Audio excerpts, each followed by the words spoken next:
প্রিয় দর্শক, আসসালামু আলাইকুম। আমরা সংসদে এবং রাজপথে এবং টক শোতে দেখছি যে অনেক বিজ্ঞ লোক তারা বলছেন যে বিএনপি প্রতারণা করেছে জনগণের সঙ্গে, গণভোটে যে রায় হয়েছে সেটা কার্যকর করছে না এবং এটা জনগণের সঙ্গে প্রতারণা করছে, এটা তাদের ফেসিস্ট মনোভাব।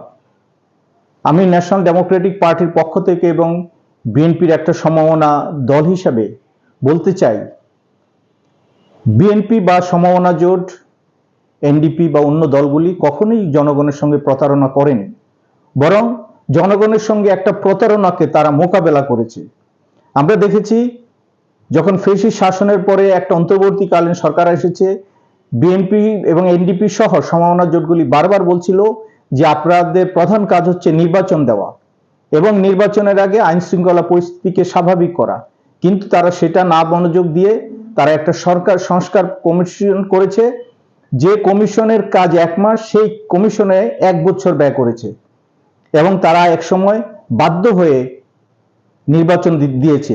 এবং আমরা দেখেছি নির্বাচন দেওয়ার আগে একটি বড় দল এবং কিছু ছোট ছোট দল যারা ফ্যাসিস্টের সঙ্গেও ছিল, তারা হঠাৎ করে দাবি আনলো যে গণভোট হতে হবে এবং গণভোট না হলে তারা নির্বাচনে অংশগ্রহণ করবে না। স্বাভাবিকভাবেই বিএনপি তখন গণভোটে রাজি হয়েছিল। এর অর্থই নয় যে তারা গণভোটকে সমর্থন দিয়েছিল।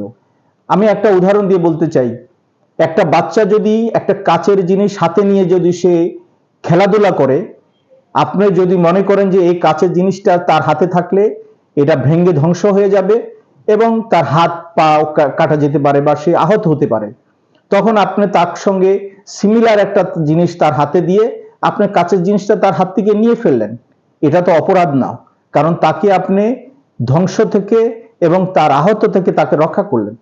সেম এই অন্তর্বর্তীকালীন সরকার যখন এসেছে, তাদের কাজ ছিল নির্বাচন দেওয়া, কিন্তু যখন হঠাৎ করে দাবি আসলো যে গণভোট না হলে নির্বাচন হবে না, সুতরাং বাধ্য হয়ে বিএনপি সায় দিয়েছিল এবং অন্যান্য যারা বিএনপির সঙ্গে সমমনা ছিল তারাও সায় দিয়েছিল।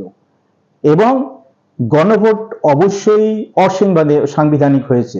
যদি আপনি যদি যে সংস্কারগুলি বা যে অ্যামেন্ডমেন্টগুলি আনতে চান, সেটাকে যদি আপনি লফুল করতে চান এবং আপনি যদি গণভোট দিতে চান, আপনি গণভোট সংসদে পাশ করে তারপর আপনাকে আবার গণভোট দিয়ে সেটাকে পাকাপোক্ত করতে হবে, যেমন ভবিষ্যতে এগুলিকে অ্যামেন্ডমেন্ট না করতে পারে। কিন্তু এটা বরং ওই সরকারের প্রতারণা ছিল, বিএনপি বা সমমনা জোটের বা দলসমূহের কোনো প্রতারণা ছিল না। দেশকে রক্ষার জন্য, দেশে গণতন্ত্র আনার জন্য, গণতন্ত্রকে এস্টাবলিশ করার জন্য, মানুষের ভোটাধিকারের জন্য তখন বাধ্য হয়ে বিএনপি এবং সমমনা দলগুলি নীরব ছিল অথবা তারা মৃদু সায় দিয়েছিল। এই জন্য বলা যাবে না যে এটাকে বিএনপি প্রতারণা করেছে। বিএনপি বাধ্য হয়েছে সেটা দেশের জন্য, জনগণের জন্য এবং দেশে গণতন্ত্র প্রতিষ্ঠা করার জন্য। ধন্যবাদ সবাইকে।